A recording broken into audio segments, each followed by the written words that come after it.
গ্রামের শাক, লাল শাক, লাল টুকটুকে একদম নরম শাকগুলো, লাল শাক। আমি বাটা মাছগুলো লবণ দিয়ে, হলুদ, একটু ঝালের গুঁড়া দিয়ে মাখিয়ে রেখে দেব।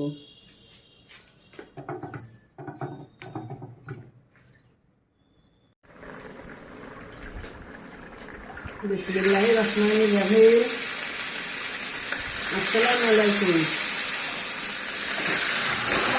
বাটা মাছগুলো দিয়ে দিলাম। বাটা মাছ ভাজা খাবে আজকে, লাল শাক ভাজা আছে, তাই একটু লাল লাল করে মশলা করে ভেজে নেব।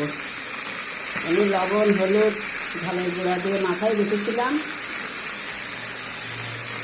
এখন ভেজে নেব, আপনারা দেখবেন।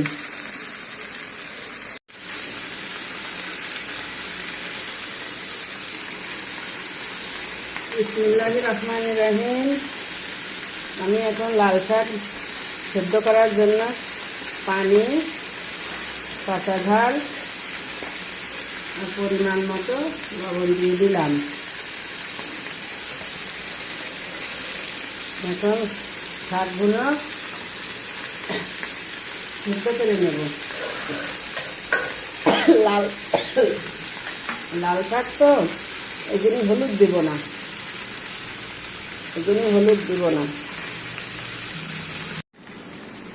আমি এখন ঢাকনা তুলে শাকগুলো একটু দেখেন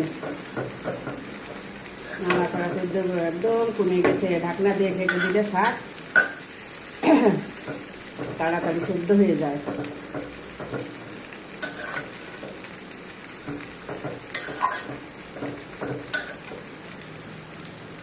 তেল গরম হয়ে গেছে।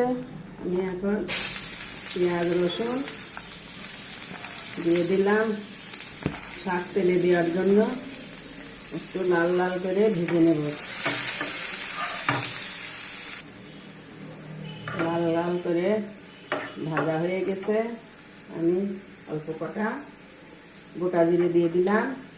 লাল শাক ভাজিতে যদি গোটা জিরে দেন, দেখবেন শাক দ্বিগুণ বেড়ে যাবে। আমি শাক দিয়ে দিলাম। শাক আমার যদি রান্নাটা ভালো লাগে